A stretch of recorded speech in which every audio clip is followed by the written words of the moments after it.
Welcome back. In this tutorial, we're going to learn how to use the Mirror tool in Inventor Fusion. Before we activate the tool, let me create some geometry that we can mirror. I'll use a simple hole.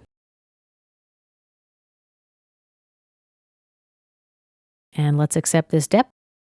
OK. Next, a circle. We'll use that as the basis for an extruded cut. Extrude. Select the region. And let's click OK. Now let's activate the Mirror tool. The first step is to select an object to mirror.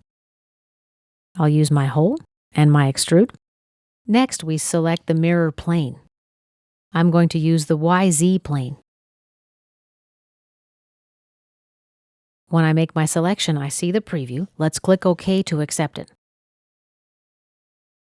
And here are our mirrored features.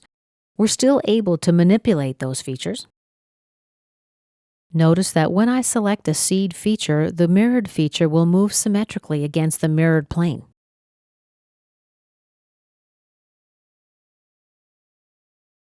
And let's cancel out. Let me make some changes to this hole right in the graphic area. The mirrored hole updates accordingly, and let's click OK. But let's right-click on Hole 2. Notice that I don't have the Edit Hole option available any longer. This concludes our tutorial about using the Mirror tool in Inventor Fusion.